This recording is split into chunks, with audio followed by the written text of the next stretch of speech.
And we are live. All right, welcome back to YouTube. Okay. All right. All right. No, we're good. We're starting. All right. Hold on a second. Of course. Okay, one second. Live. Okay. Going right ahead. Thanks everybody for coming out tonight. This is the intro to Jewish prayer. Of course, since I usually am much better prepared for the live broadcast than I am tonight. In case everyone online wants to know why I'm looking up lots of directions, there are people sitting here in the room, which we can introduce you all to later. But anyway, we're going to get started with the class now. The topic tonight is Introduction to Jewish Prayer. Here I am referred to as Tefillah. As a point of information, I use the Ashkenazi pronunciation for anything. So if you don't know what I'm saying, just let me know and stop me. I use a lot of different languages. I also like to make lots of eye contact and talk into the camera. So I'm looking around the room here, and I'm going to be looking into the camera. So if you need my attention here online, everybody, just type in a question. If anyone here needs my attention, don't send me a message on this one. Okay, and with that, let's start the introduction to Jewish prayer. So Jewish prayer actually is really interesting because, first of all, you have to actually decide for yourself what you consider to be prayer, or in the case of the word tefillah, prayer just sort of means like saying something. I don't remember the etymology of the word exactly, the English word. But tefillah comes from the word pilel, it's a pei lamed lamed, and it really has more to do with a sense of making judgment calls. Basically, tefillah is a form of expression of what things you feel or believe. And the question really is, when we find examples of it in the Torah, in the stories of it, it always seems to be a situation where people tend to be in sorrow, agony, distress, and that's where we encounter it in many places in the Torah. When the Jewish people are enslaved in Egypt, they cry out to God to be saved. When Hannah sits childless, she calls out to God for help. When people are in distress, they call out. They call out. Also, crying out is referred to in the case of when the orphan, the widow, and the stranger are felt bereft of everything. They call out to God, and God hears them. So prayer is very in the Torah, for the most part, in most stories, is sort of not organized. It's sort of feelings of the heart that come straight out from what you're feeling. We don't find any form of prayer really being organized until you get to the Psalms of David. When you get to Tehillim, you find things being a little more organized. But those are really praises. The word Tehillah means to praise. So the question you're sort of left with is the thing that we call tefillah nowadays very organized and very set forth and very straightforward and it's a lot different than what we've seen perceived from the Torah as a sort of amorphous call of the heart type thing. So the first thing I want to talk about tonight is what is the requirement, because what we experience nowadays is this really organized set of things laid out in a book very nicely for everybody. How to get there. So, and by the way, if anybody has questions anytime, you can always jump in. Otherwise, I just won't shut up. So, so the first thing I'll talk about tonight, for those of you who have received the sheet, if you have not, I apologize. The first thing on the list is the requirement. So, what I'll talk about tonight is just to sort of, since some people can be new to this idea, generally speaking, when we talk about sort of like Jewish stuff, at least when I talk about it, in terms of requirements and obligations, not in sort of this idea of why would I want to do it. Talk about the requirement in terms of the fact that we feel a connection to God and we feel a connection to the Sinai and the giving of the Torah. And so we talk about prayer in its context of the fact that God gave us the Torah, and that the thing that we now know is tefillah, we do it, and the question is why? Is there an explicit requirement to do it or not? I may need to plug this in because my battery's dying off faster than I thought. So, yeah, get that outlet over there. Very much. That's why I would love live broadcasts. Just adds to the fun. This is why I'm not getting hired by WJLA or WC or anything. Okay, got it. Thank you very much. You little slack. No. Thank you very much. Okay, we are good. Okay.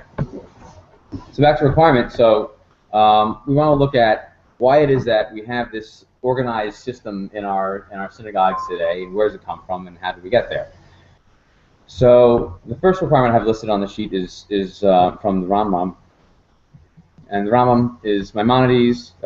Just a little quick bio on Maimonides. Maimonides lived in the 11th century. He wrote his code of laws while he was the chief doctor for the Caliph of Egypt. He lived in Cairo. He had already left the land of Israel and left Spain as a refugee from those places. And this is in his work, the Mishnah Torah, his very large, one of the first works of its kind to really sit and organize all the laws mentioned in the Talmud. And basically one of the things he decided to do was to see if there was an actual Torah commandment. Was there a place where God actually said, you know, at Sinai, I want you to pray every single day, 3 times, you know, and for half an hour in the morning, 50 minutes in the afternoon, and 50 minutes in the evening. The answer to that is no. There was no Torah requirement for those things. But Maimonides basically, the Rambam takes the approach that there is a Torah commandment for tefillah, that God actually wants us to pray. So just sort of look at that for a second before we sort of get into his opinion, what that means. You have to sort of ask yourself, in a way, why does it matter to the supreme creator of the entire universe that people respond to him? Why does it matter? Why is it that they have to reach out, call out, other such things? And so for Maimonides, for the Rambam, he says that this is a Torah commandment, that God actually wants service that comes from within, that comes from you. And he structures it in the following way, that prayer from the Torah is a form of service in as much as you are expected to ask for things that you need, and to also praise and laud God for things that He has done in this world. And so, therefore, when we look at prayer, it is something that we are commanded to do in order that we have an understanding of how to approach our world. That we basically see what it is that we need, that God would want us to have, and that we recount it to Him because He wants that.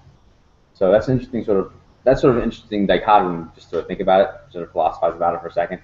You know, that it's not that God is imperfect and doesn't know what we need, but that He wants to hear us ask for it, and that we are told that He wants these prayers, these supplications. So it's more than just the crying out in times of sorrow and need. There's an idea that you need to ask for everything. And so for the Rambam, that's the way that it works. So that's the requirement, that the people in the field need to ask. People not need to ask for things at least once a day. That's what the Rambam says. They need to ask for things at least once a day and to laud God for it. Interestingly enough, I think the way that it's brought down over here, the book I have in front of me is the Sefer Chayei Adam. This book over here is the book of Rabbi Avraham Danzig. Rabbi Avraham Danzig lived in the 18th century in Lithuania. His father-in-law was the Gaon of Vilna, who basically was one of the progenitors of what I guess you would call modern orthodoxy that we practice nowadays. The ones found in yeshivas and so on, different than actual modern orthodoxy, the movement founded by Rabbi Yosef Dov Soloveitchik, but basically this is sort of the progenitor of the way that we kind of look at Jewish practice today. Basically the way that it's structured here, he quotes the Rambam directly. He says, "Ul avdo b'chol levavchem," and you have to serve God with all of your heart. Is the formulation of the verse in the Torah that service has to be done with that. The service that's being done through the heart has to be things that come from the heart, which are things that you would want, also to praise and to laud. And so that is Maimonides' opinion. Any questions so far about the Rambam? Basically, to summarize it again: one time a day, Torah requirement, one time a day, and it has to include a form of request and praise. Okay? Great. Now, as for the rabbinic requirements, are going to be the same for everybody, which is, they're only listed two here, because there really are only two major ones. The rabbinic requirements are three types of Shemona Esrei and so on and so forth, which I'll talk about in a second when I talk about obligation. Let me get ahead of myself. The Rambam basically is going to say that there's going to be three types. There's going to be three obligatory forms of prayer. The prayer takes the format of what's called the Shemona Esrei. I'm going to call them three obligatory types of prayer. I'll explain in a second that that's not fully accurate when I get to the second section. But just for the time being, know that the Shemona Esrei is the central part of what we know as prayer. Shemona Esrei being the Amidah, basically the quietest part of the service in every synagogue you've ever been to, when everyone's really, really quiet. So it should actually be the way every shul is run, but that's the part where everybody has the sort of quiet part. The Shemona Esrei structure follows the Rambam's format exactly, which is you ask for lots of different things. There's praising and there's lauding of Hashem, and that's the format that it takes. Now, the Rambam goes further to explain himself in the Laws of Prayer that the Shemona Esrei was written in the time of Ezra and in the first return from the Babylonian exile. It was created in order to give the Jewish people a standardized format to connect with God in the Hebrew language, and to make a list of certain expected things that they should see from this world. That it became, the Rambam extrapolates from this, that it must have become at that time, after the time of the Babylonian exile, much more challenging for the Jewish people to A, communicate with God, and B, communicate the things that they should want to have in their life. Because in some form or another, it could become sort of self-serving to sort of always say every day, all I really want is following three things: roof over my head, food on the table, shoes on my feet, something along those lines. And so, therefore, they organized tefillah, the prayer service, in order to cover all the things that we would want to see again: temple rebuilt, the justice restored, so the world as we like to see it. And so Shemona Esrei takes on that format. It's really fascinating. The Talmud, in the beginning of the second chapter of Megillah, is where all of these different prayers are explained, why we say them, and they're all connected to different statements in the prophets about what it is that we're looking for, because in the Nevi'im, the prophets themselves are trying to help the Jewish people reconnect with things that they've lost. Okay. So again, Rambam's opinion, very simply, Torah commandment, once a day, talk to God what you want, and praising and lauding Him. Okay. Next requirement is according to the Ramban. The Ramban's opinion is really fascinating. So I just mentioned that the only prototypes you find of tefillah in Tanakh are people basically being in a situation where they are need to call out in pain and sorrow, or are in agony, or just in duress. And so the Ramban basically says that's right. There's no explicit command to pray. As I wrote in here, only essential requirement to call out to God in times of distress. So the Ramban is basically saying that there's no command from the Torah to pray. There's no format from the Torah to pray. There's no there's no idea of having to pray every day. It's just what he's basically saying as an essential format, excuse me, as an essential formulation is that um, the idea being that, let's say, for example, you're in, throw yourself back 3,000 years, you're in an ancient world, and you basically you take one of two formats. You could be praying to one of your idols, okay? So you can have some idol set up. That could be some type of spirit, whatever you want to believe in, or you're praying to one God. Okay, I'm talking like let's go back 4,000 years.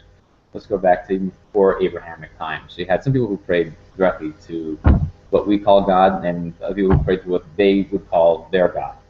And so when you were in a time of distress, that's what you would call out for. Think back to the story of Jonah and the whale, when they're all in the boat, and the boat's shaking around, and the story goes there in the first chapter, they're all calling out to the different idols, and the storm doesn't subside until they finally go downstairs and find Jonah sleeping in the basement, because I could sleep through that too, I guess.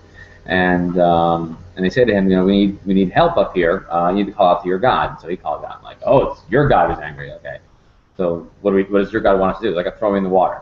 And like, okay, throw him in the water, bye. And that thing subsides, and Jonah gets eaten by the whale, and the story continues. Anyway, the important thing about that story is that the three people there are calling out to their gods in distress. And the important difference the Ramban is saying is that what makes Jewish prayer different is that you can only call to God. It's your supplication and your requests only go to Him. And so that does not take on a format of a positive commandment that you have to pray, just that when you are in a format to pray, it has to be to God and to nothing else. So you can't look for intermediaries and intercessions, which would be a fascinating class all on its own. For example, why for example, do we have sections of our prayer service that have us talking to angels and angelic figures? I'm just throwing that out because maybe I'll want to talk about it someday, and then I'm gonna go, hey, you talked about that one time. So those are the requirements. So for the Ramban, basically, the idea of having tefillah 3 times a day was simply a method of helping us, again, to connect to the same things that Maimonides, that the Rambam was talking about, and that this was something that the rabbis, the Talmud, and their predecessors, the people who worked with Ezra, the Anshe Knesset Gedolah, they all felt that these were necessary things for us to connect to. I didn't give the Ramban's bio. Let me give his bio real quick. The Ramban, Nachmanides, is about 150 years after Maimonides. Why everyone gets an IDES at the end of their name for Nachmanides, Maimonides, and all that stuff, I do not know. But that's their his last name is Rav Moshe ben Nachman, and Rambam is Rav Moshe ben Maimon. So Maimonides, Nachmanides have something to do with their family name. Nachmanides was a rabbi in Barcelona, in Spain. He was subject of many disputations. He wrote a very important commentary on the Torah. He's also one of the biggest defenders of Maimonides' thought and one of the biggest critics of Maimonidean thought. Those interested in what they like to call historically the Maimonidean controversy. The Ramban has a big part in that. That's his bio. Sorry to put that at the end. The review real quick. Requirement for tefillah is for the Ramban is basically explicit command to pray, just that knowing that God is listening and that when you call out to Him and to nothing else, is an essential and fundamental belief system in Judaism. Okay, questions? Come on, really? Yes. The Shemona 8 was that. Okay, Shemona Esrei. So the 18 blessings. Thank you for asking that, because I probably wax over it. So this is actually a good segue. Shemona Esrei is the 18 blessings of the Amidah that we find in the middle of the prayer service. Okay, and there actually are 19 of them written in there. The original format enacted by Ezra was 18 of them, and so the way that it works is that basically we make a statement about why we're here davening, which is that God picked our ancestors and wanted us to relate to Him, and he constantly remembers the fact that our ancestors chose Him over the idolatry of the other nations, And then we go through the rest of it talking about all different things that we want to have happen. Resurrection of the dead, and that you would protect people with wisdom and so on. About going through all 18 of them. There's 18, and Ezra wrote all these things down. And originally, the way that it worked was that you had somebody. Let's say you just go back to the days of Ezra. So you're basically in the Persian Empire. You have a relatively literate society, but not everybody has access to things written down, and everyone's trying to kind of connect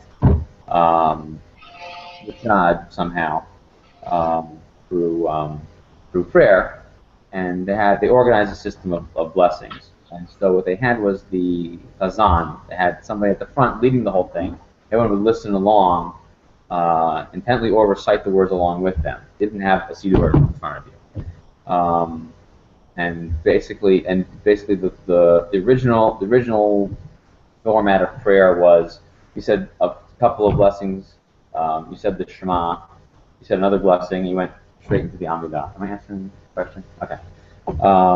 And so that was the synagogue service at that time. They basically said, yeah, everybody should gather in one building and hear these things. And again, we're talking people who generally understood the language too.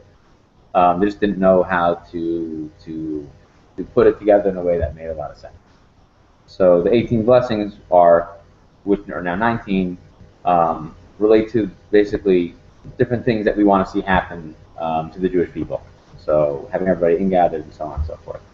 And again, I could spend many classes going over what each individual blessing means, why it's in that order, but let's still suffice to say that it becomes the central one. And when we refer to tefillah, we're referring to saying that one for the most part. I'll explain in a second when we get to the section 2 over here that almost everybody except for one guy agrees that's the case. That's Shimon Esrei. There's always one guy. Always that one guy. Yes. Actually, I looked at something, but I think we might be go in section. Go ahead and answer that. But it says at least pray at least once each half hour, it's supposed to be 3 times. Right. So the Torah obligation. So that's what I was saying before with Maimonides. The rabbinic obligation is going to be 3, and according to Maimonides, the Rambam's opinion doesn't necessarily. It could totally preclude saying Shemona Esrei, and you still fulfill a Torah obligation of it. Okay. And the other thing I should point out also is that there's a totally separate obligation, which I'll talk about at the end, of saying the Shema, which has nothing to do with tefillah, which I'll probably get off on some really huge tangent talking about that. But in the meantime, let's sort of stay focused. So, any other questions about the sort of requirement to daven? Help me stall a little bit. This is just the women's obligation? I don't know. The next section is going to be women's obligation. I'm going to talk about men's obligation too. He's still up in the top. Yeah, I'm up in the top. Requirement in 1. Yeah, he's finishing up the Rambam. Yeah, now we're going to get, and 3 is men's obligation, Okay, so I'm going to move on to 2 right now. We won't get to that yet. We'll get to it, don't you worry. I talk fast, I do. You're from where? I was born in New York City. Okay. Yep, small town for New Yorkers. Being around New Yorkers means you can have a 60-minute conversation in 45 minutes. Right. Yeah.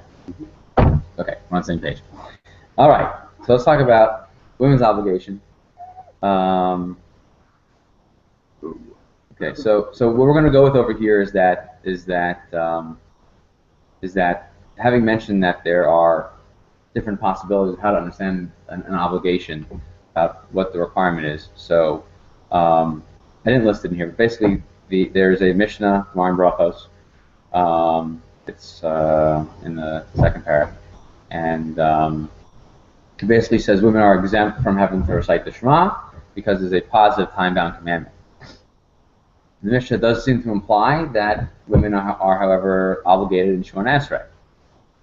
So the Rambam brings down this requirement about prayer being a positive commandment, but doesn't really help to solve the issue of, what are women supposed to do? Because basically he's just codifying all of the laws in the Talmud. The Talmud doesn't necessarily solve that question either.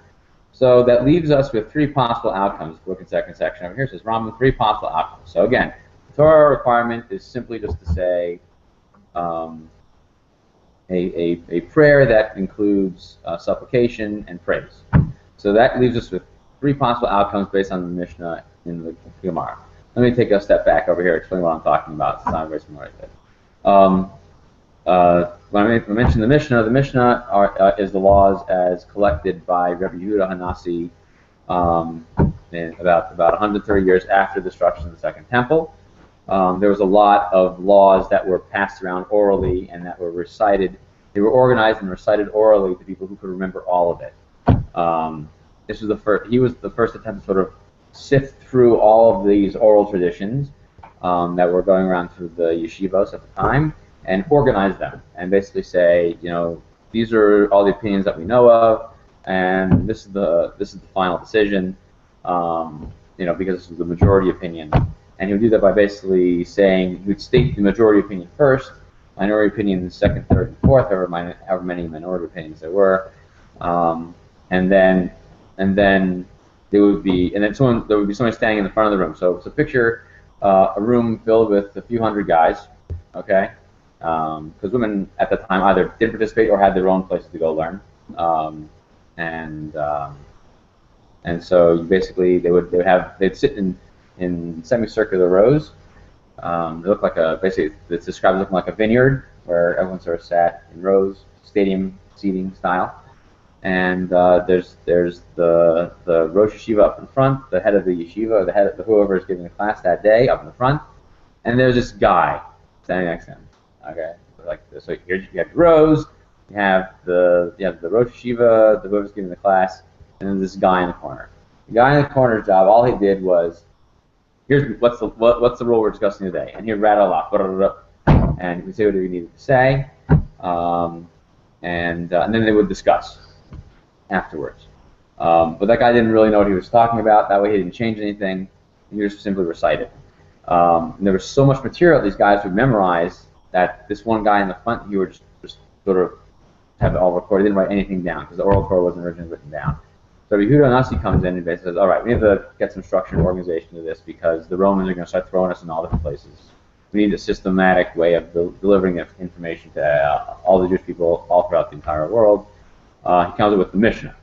The Mishnah basically means the teaching. So they took the guy in the front there. They listened to everything he had to say. So Rabbi Yehuda Hanasi and basically his cousins and so on, because everybody's a big happy family back in the day, went and organized all this material, and it's called the Mishnah. So the organized oral Torah is Mishnah. All right, and so when I say something is a Mishnah, I'm referring to really short laws that would have been memorized orally. The Talmud is the discussion that was recorded over the next 6 centuries, 4 to 6 centuries, about those Mishnahs, and it's basically if you can sort of picture it, imagine someone recite again the same sort of setup. That you have the guy reciting something, what's now called the Mishnah, where everybody has the same orally transmitted set of information, and then there's a bunch of people in the room sitting around and discussing it. The sitting around and discussing it part is the Talmud part of it. Okay, so just now back to our world again. So the Mishnah the Mishnah basically says that women should have to recite Shemona Esrei. Okay.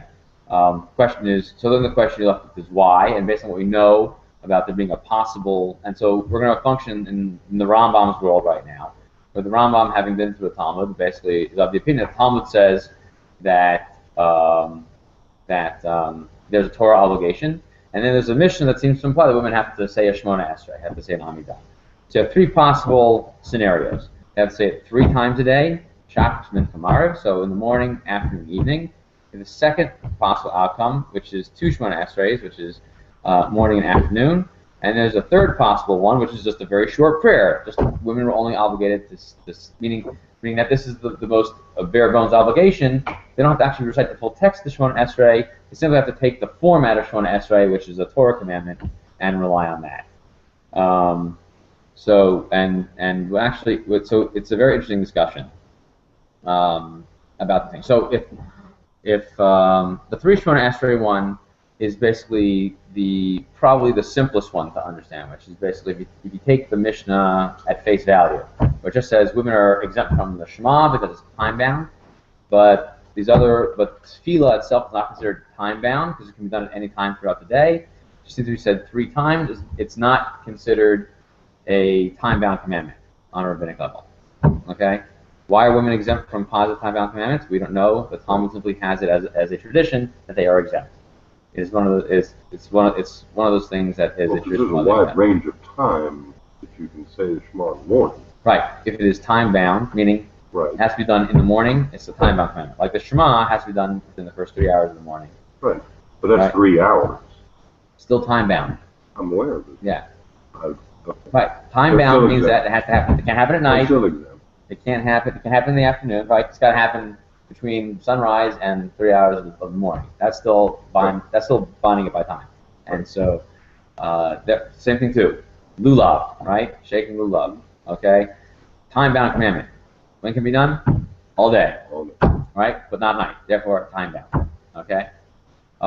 Interestingly enough, a few mitzvahs that are not listed as time-bound commandments, so like tzitzis, for example, fringes on the garment, are not listed explicitly as time-bound. There actually was a discussion in the Talmud as to whether or not tzitzis were a time-bound commandment or not.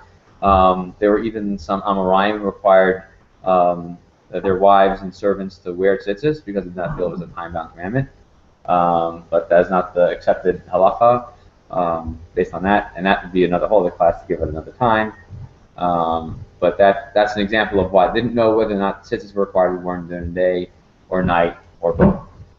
Time-bound means that it limits it to any range of time, so it can't be done at any time. For example, again, lulav has to be done all day, right? Therefore, time-bound commandment. Sukkah, right? Sitting in the sukkah, eating in the sukkah, can be done at any time, but it's still women are exempt because of the time-bound commandment. Okay, it's limited to Sukkot. All these things, are bound by time. Okay, and we only know it by the fact that there was a tradition that they are exempt. There's much to philosophize about why it was there, why it's there. But for my sake and everybody's sake, for right now, we have to sort of take it as 2 + 2 = 4 type thing. It's just there. It just works in the equation. Okay, so let's just go over the 3 possible scenarios with Maimonides. Okay, so 3 Shemona Esreis is the simplest understanding of the Mishnah, right? Women have to pray, and since it's rabbinic in nature, the rabbis can make women obligated and time-bound mitzvot, like Shabbos candles and like Hanukkah candles. Those things are time-bound. Okay. Okay. Hello. There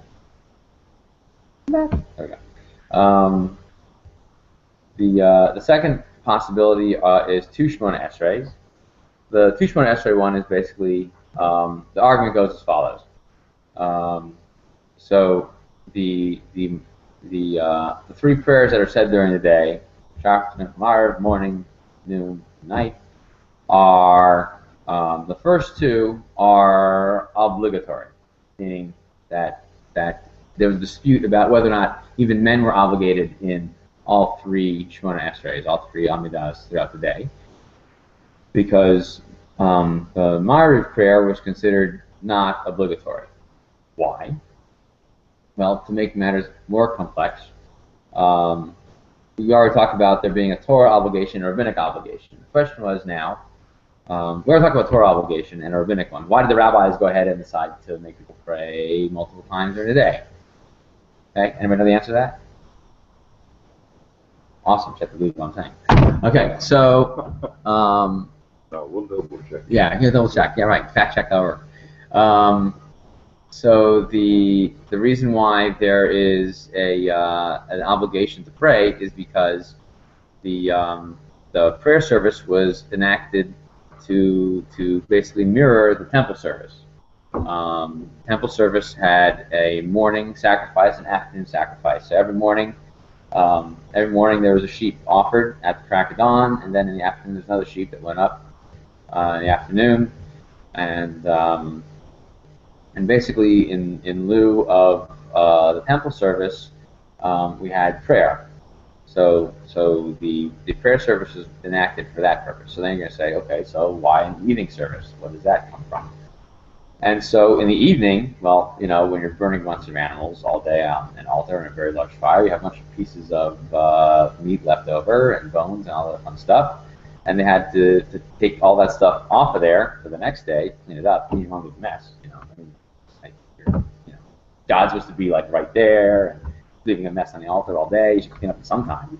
So that part does what's called removing the remaining parts from the altar, and therefore they enacted another service, the evening service, to basically balance that part of it. That's an important part of the temple service, was cleaning off the altar.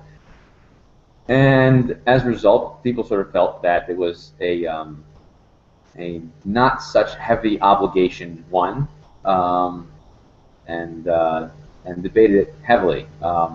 It's actually a fascinating debate. It's one of the three major debates between two rabbis who lived before the destruction of the Second Temple, between Rabbi Yehoshua ben Hanania, who was basically an elder statesman in the Sanhedrin. The Sanhedrin was the Jewish legal court that was active until the Romans banished them after the destruction of the Second Temple. It was the place where all laws were finally decided in Jewish law. So if anyone wanted to know where Jewish law went, you went to the Sanhedrin in Jerusalem, and they made the final decision. So one of the elder statesmen there, Rabbi Yehoshua ben Hanania, and his opinion was that the evening service was not obligatory. It was simply the evening service was simply to say the blessing before and after the Shema and the Shema itself, but not to actually pray, because it was not enacted in place of an actual sacrifice, and therefore not obligatory. Whereas the head of the Sanhedrin, Rabban Gamliel, the great grandfather of Yehuda ben Nasi, Rabbi Yehuda Nasi, who was the head of the Sanhedrin in several generations of his letter, his grandfather said that you are absolutely obligated to have to say it. And it's one of the three major battles between Rabbi Yehoshua ben Hanania and Rabban Gamliel, and this fight was so intense it actually cost Rabban Gamliel his job. They removed him because the fighting was so intense. It sounds rather base to be fighting about whether or not you have to pray a service, but people need things to fight over, so they need something to feel interested about, especially when you're a court of law and you're discussing law all day. You're going to sit around and basically argue the point out until you're finished. Now, he actually had the right to make that final decision, being the head of the Sanhedrin. The problem was he did not have the support of the people around him, and therefore this decision of his to obligate people to say, both men, women, and everybody, to say the evening prayers, the evening Shemona Esrei, was the final straw, and so therefore he was removed. If you want to know the rest of the story, I can tell you the rest of the story some other time. Just suffice to say that it was such a huge battle that eventually he's removed, and they eventually come out with a decision that the evening prayer is not obligatory. You'll answer the question, but why do we say it, rather? And so therefore, there's a good number of opinions who basically say that women are only obligated to recite 2 Shemona Esrei a day. Okay. So let me explain what it means. The 3 Shemona Esrei, 2 Shemona Esrei, like, let's just explain a little bit more. It's just like just Shemona Esrei, or is it like, everything, from the beginning all the way in, 150 pages, and to get how many pages? This one would be 50 pages. 50 pages until you get to, and this consider sitting in front of me here, right? 50 pages until you get to the Shemona Esrei. So the women have to say all 49 pages ahead of that in order to fulfill their obligation, or is it just actually page 50 and onward? The answer is it's page 15 onward. That's really what we're talking about. Is the obligation to recite the Shemona Esrei, and that's it. Why? Because basically the obligations that we're talking about are extremely limited. We're talking about a very finite part of the service. The rest of it, and so on, while good at which we won't get to, may not get to tonight, but at the very least, talk about it, is that yes, we really are talking about that finite amount of material. The 18, now 19 blessings of the Amidah are all that women are obligated to pray. So the 3 Shemona Esrei opinion is just to say that, and the 2 Shemona Esrei opinion is just that. To explain it further, since women are not obligated in the Shema, they're also not obligated in the blessings before and after. So you cut out 10 pages right there. And then the introduction to that part of it, especially during Shacharis, is Psuki de Zimra, which are verses of praise, are not necessarily obligated in that either, since those verses of praise are kind of connected to the blessings of the Shema. Basically, free pass on that as well. So, guys, sorry, yeah, I just gotta do more. But we're not talking about men just yet. All right. So, any questions on obligations for Shemona Esrei? Am I not being clear about what that means? Okay, the Gemara is the Talmud. Yeah, thank you for yeah. I just throw a word out. So if I don't know what the word is, just ask me. Okay, so right now we're talking about saying Shemona Esrei. Okay, then short prayer. Okay, short prayer. There's one opinion that says the short prayer suffices. Really short prayer. They don't have examples in the Siddur here. There are really good examples in some of the Siddurim that they have for Israeli soldiers that are just a really short paragraph to say. There's stuff that's even shorter that's found in Siddurim from Lithuania. The Lithuanian practice is the short prayer, which basically women were only required to say a few morning blessings, this short prayer, and that's it. There's even examples of this quote-unquote very short prayer mentioned in the Talmud, and that tends to be the one that was used. Suffice to say that this opinion, while I'm mentioning it and while valid, is not the prevalent one. Okay. So then we're left now with so that's the Maimonides opinion. So there's the 3 Shemona Esrei, the 2 Shemona Esrei, the short prayer. Okay. Any questions about Maimonides' approach, the Rambam approach? Okay. Okay. So then talking about Nachmanides' opinion, his opinion was that there's only a rabbinic obligation to pray. So he says there certainly is an obligation to say Shemona Esrei. Now, how many? We don't know, because he never said how many. So we're kind of left in the dark again, which is the 3, it's the 2, definitely not the short prayer thing. Short prayer thing, according to him, is right out. No short prayer. Okay, so if you're relying on the short prayer opinion, you're taking one side of the argument. So there are many people who quote Nachmanides, the Ramban, as basically saying 2 Shemona Esrei a day. Okay, so that's that. His opinion is really easy. I don't think it even requires any question. It makes the most sense. There's only rabbinic obligation, and that suffices. So what does 2 Shemona Esrei actually look like?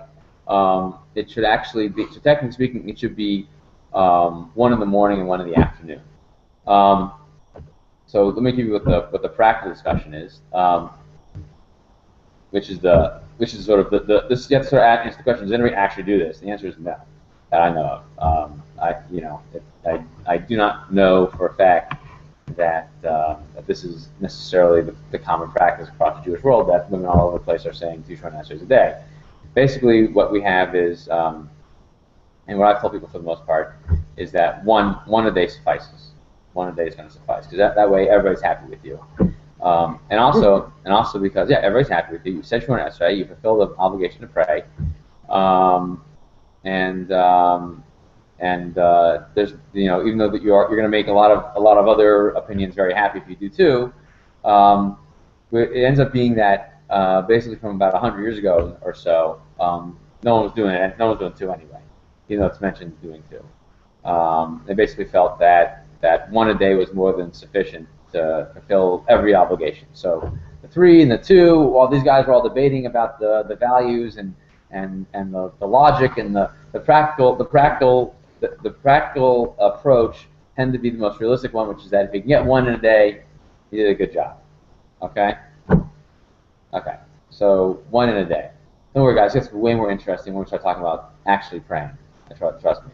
We got to figure out if we even have to pray at all, because it's like not praying, right? We already settled the not praying thing. So, okay. Any questions about women's obligation? Because we're going to go fast here. Okay. And that it's just Shemona Esrei. Yeah, just As Shemona far as Esrei. obligation. Yeah, just Shemona And Esrei. most common is Yeah. one. Is once a day, and I found it mentioned by basically, people who talk to many of the European rabbis and so on, Kazanish and Time and so on. I could pull these sources up to find them. But suffice to say that that's where we're going. Okay. All right. So men's obligation. We mentioned this is section 3 now. This one is going to be really the easiest section to go through because I already talked about the Shach Mincha Marav issue. We talked about that obligation. So I mentioned before that the actual approach is that men, women, whatever it is, there is no actual Talmudic requirement to pray Marav.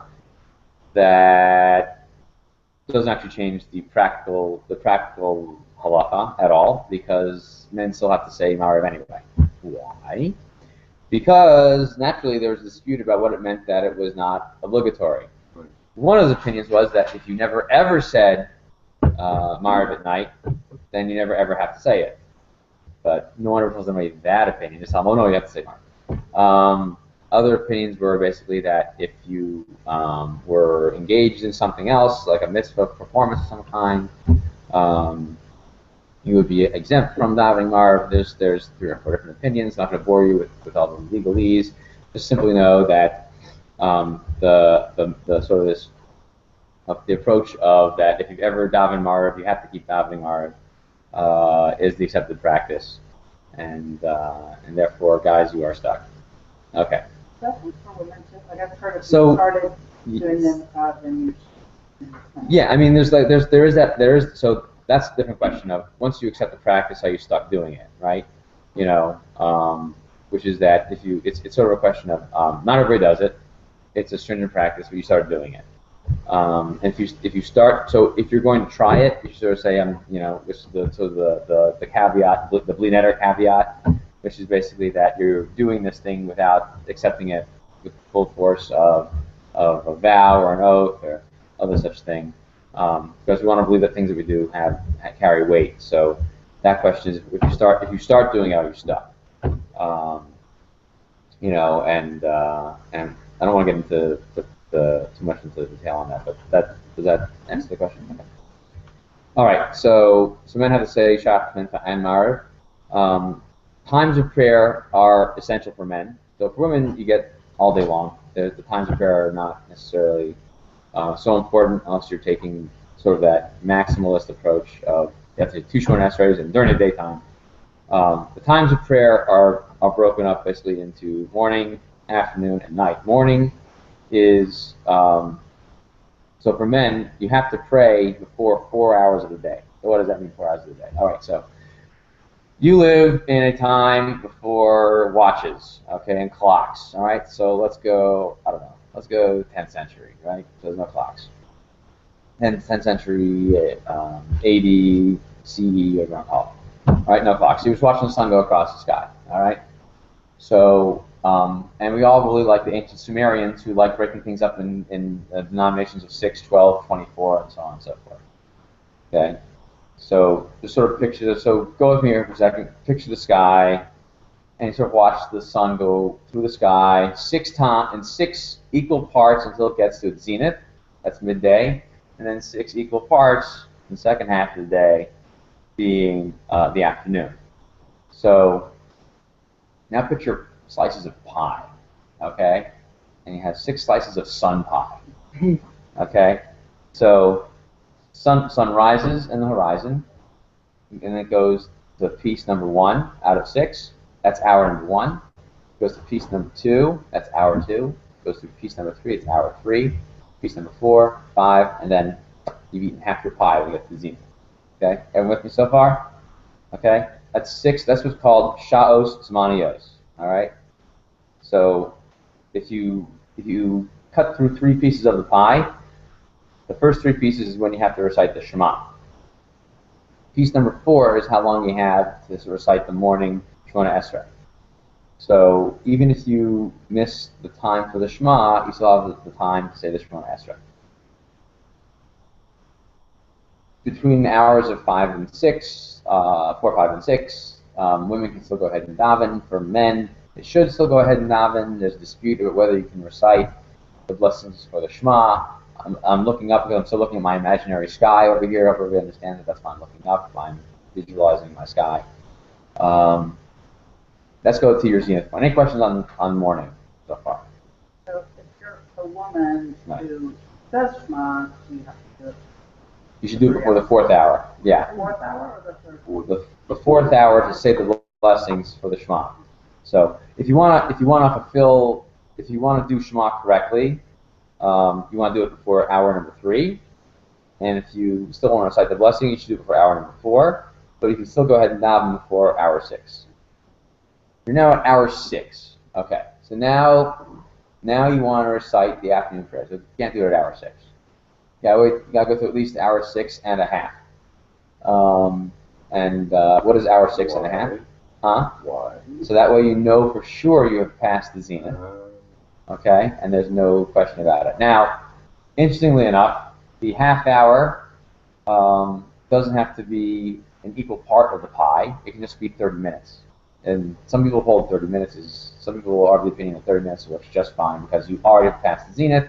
It's half of an hour. Hours are shorter, hours are longer. As long as you've gone past the midpoint of the day, you're safe. And you're ready to go. Okay? I am not going to there is a lot of questions about should you daven at the first half of the afternoon or the second half of the afternoon. Why does anybody care? It's just so you know that it's there in case you encounter or you hear about it somewhere else. It's just good to know that these things exist in the wonderful world of halakha, but it's just there. Yes? What if you sleep in?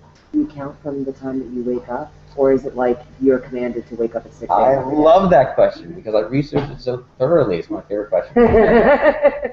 So, number 1, that is only a question revolving around the Shema, which is connected to the time of getting up and time to go to bed. Okay?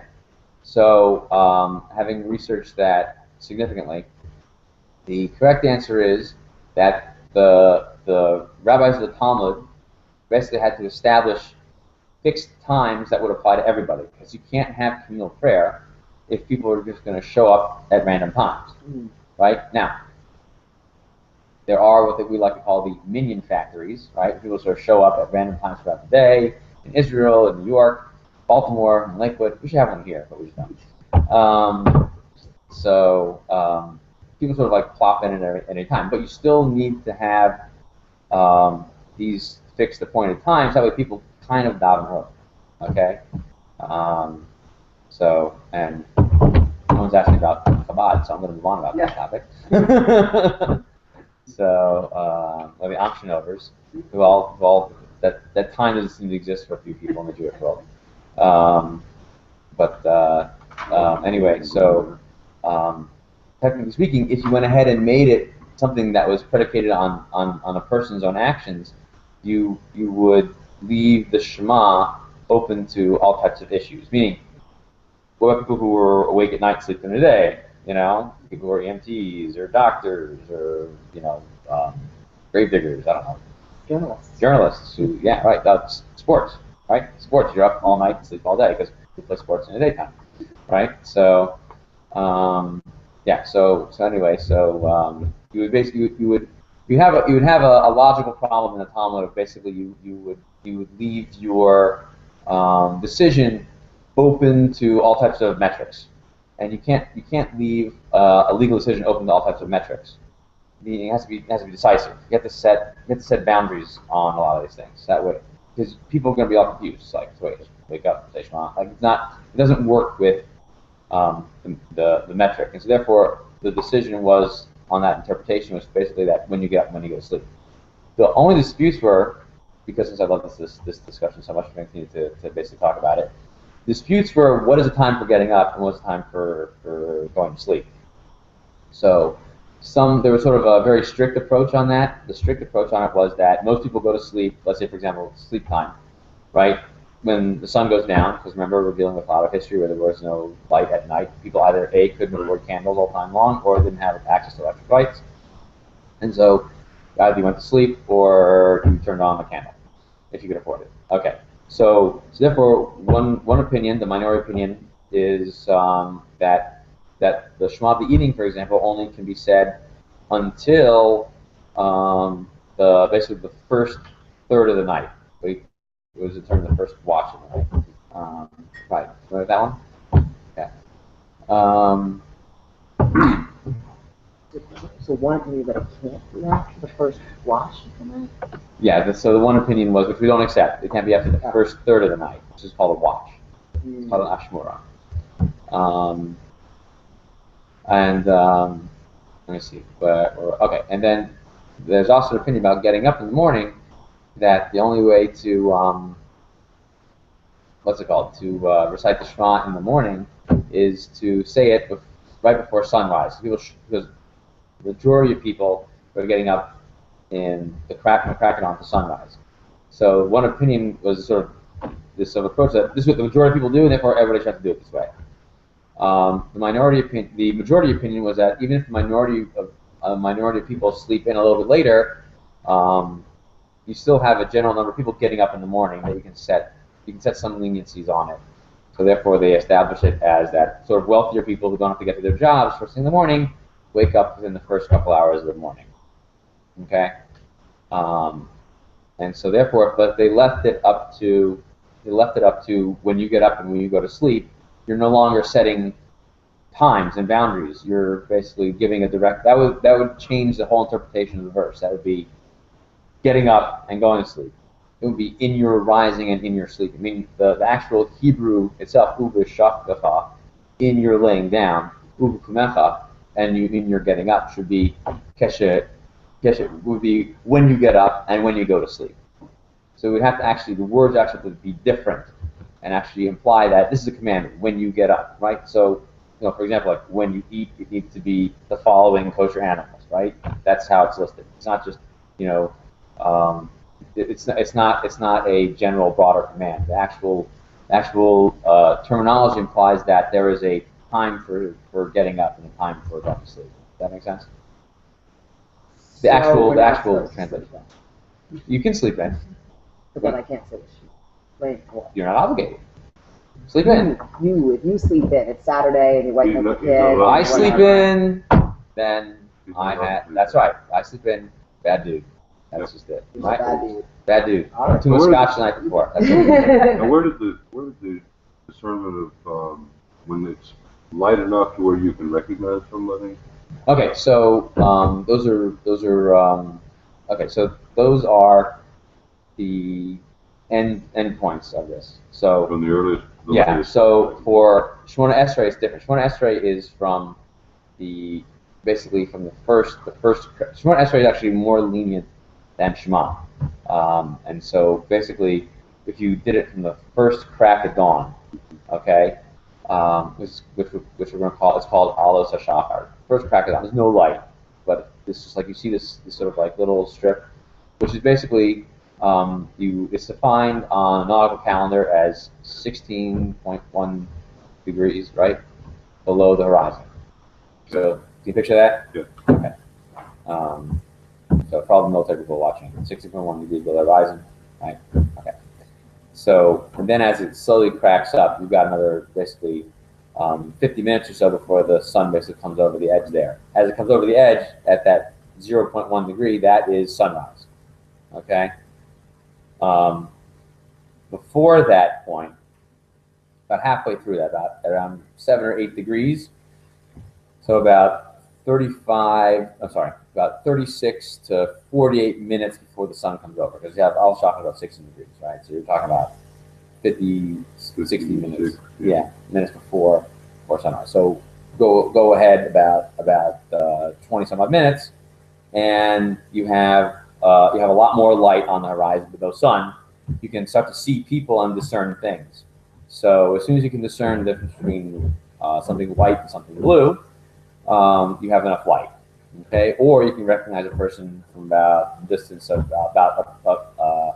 about full person length away from you, unless you're like. But some people are close talkers. We're talking about outside, aren't we? About outside, yeah, not with lights on. Yeah, outside with no lights on. Yeah, good point. Right, because otherwise you'd be like, hey. Okay, so right, and then that's going to go, and if we go across our slices of pie, first 3 slices is Shema, slice number 4 is Shemona Esrei. Then you go to the zenith, 6.5 hours. Then all the way until sunset is Mincha, and then Ma'ariv can be said all night long. Now, technically, the Shemona Esrei can be said all night long. The Shema has to be said before midnight. If anyone has any pressing tales about that, I would love to sort of finish up 3 and then talk about 4, which is this way we can wrap up as a class going a little bit longer than I wanted to. Then we have, You just said Shema has to be said before midnight. right, Okay. right, right. Okay, but it should be said before midnight. If you didn't say it before midnight, it can go later until basically the crack of dawn, and even before as long as you say it before sunrise. Then we repeat it when we'll say it for you more, let's say right before, when it's like at the end of sunlight. Before the sunlight. Yeah, because sometimes they say repeat the Shema after 9. Or when I get Okay. So that's the evening Shema. You're repeating it because you've said it before 3 stars came out. Okay. Separately. I'm trying to set the timeline for Tefillah, not for Shema. Just to clarify, Shema is different. I started talking about it and then left it. Now let's go back to it. Shema is later than Tefillah in the morning, and is also later than Tefillah in the evening, because Shema requires 3 stars to be out in order to recite the Shema. That's the set time when people go to sleep. Is when 3 stars have come out. It's dark enough, and then the whole night long. And that's why they're telling you to repeat it, because it was recited too early. Okay, so you can recite it early for the obligation of the blessings, and so on and so forth. Is everybody confused yet? I've confused myself there. Right? Okay. All right. Any questions about the times? I know. It's like, no? Okay. All right. So having here maximalist approach versus minimalist approach, which is men's obligation. Basically, the Jewish view on prayer over here is Echad Hamarbe, Echad Hamami, Livad Shitei Libo, the Shemayim. However much you can do, however little you can do, as long as you have your full intent towards heaven, which some people like to throw in the famous Baal Shem Tov Hasidic story, which I will throw in anyway, the little boy who whistles. It is a beautiful little story about the little boy who loses a lot of things. I think one of his parents passes away, and all he does is protect his flock of sheep, and he was never really educated in Jewish law. So he's so upset. One day he goes into shul during the time of Shemona Esrei, and he begins to whistle, because that's the only way he feels that anybody ever listens, that anything ever listens to him. And so everyone starts looking at the little boy whistling, and so they finish the Shemona Esrei, and they go to the little boy, what are you trying to do by whistling in here? And he says, well, I don't know what to say, I don't know what to do. But I know that Hashem is listening whenever I call out, whenever I whistle. So I figured that maybe he would hear what I'm feeling now with the whistle. The story also like there's another version of it that I like even better, which is that he only knows the Aleph Beis, and so he keeps reciting Aleph Beis, Gimel, Dalet, Hey, Vav, Zayin, all the way through many times, basically, and then the story takes on another version where basically why you're reciting Aleph Beis so many times is because I'll give God all the letters, he can figure out what I want. This is while a beautifully apocryphal Hasidic tale, that is not the minimalist approach to Jewish prayer. Jewish prayer really requires you to actually think of what you want to say, not just. I mean, crying and calling out is an important part of it, but it's also important to be able to verbalize what it is that you're feeling. And so, because this way, it's not only this way you know what it is that you're actually looking for, because it doesn't become irrational. There's certainly nothing wrong in it. Certainly, for sure, the idea of rescuing someone who is in need of help needn't be followed by specific verbal calls for action. Meaning, you just say help, right, and someone will come to your aid simply because you're requiring it. And also, the Torah requires that when someone is in danger, you have to go save them if it's within your ability to do so. What we're talking about specifically is that it's not how much you say; it's how well you say it. In terms of you don't need to actually say everything in the Siddur as long as your heart is in the right place with what you're doing at that time. And so if you want to add on more, that's fine, but it's not a contest to finish the whole thing. And that, I think that's the most important thing. So one thing we can take from the story is for sure is that your heart's in the right place. And I'll talk more about that in a second. I guess not before. I don't want this to go much longer. Are there any questions about how much you need to say? Sort of like the minimalist look at it is that you should say the morning blessings and say the Shemona Esrei. That's like what I would call the minimalist approach. For men's minimalist approach would be just add in the blessings for the Shema and the Shemona Esrei, morning blessings at the very least. So we're talking about basically 10 to 15 minutes of prayer altogether.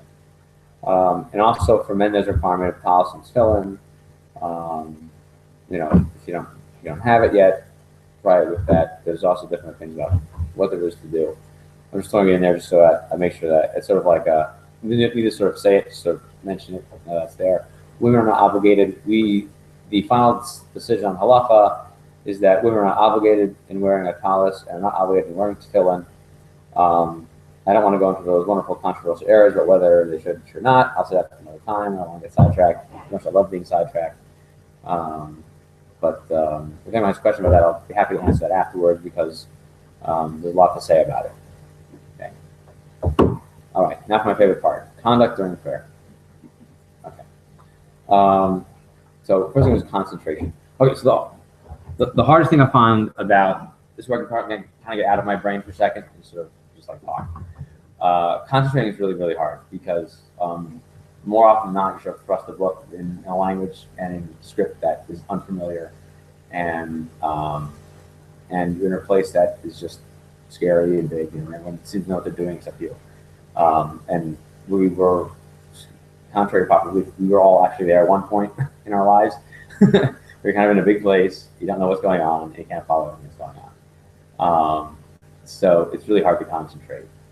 And the most important thing for concentration, I would say there's two really important things for concentration. There's finding somebody who will actually help you through what's going on in the service, and then there's actually just sort of getting yourself focused and concentrated on it.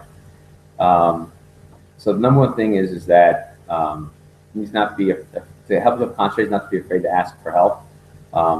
In this situation, don't ask God for help. No offense to God, but He's not going to tell you the page numbers. So that would be really imperative, basically, to find somebody there.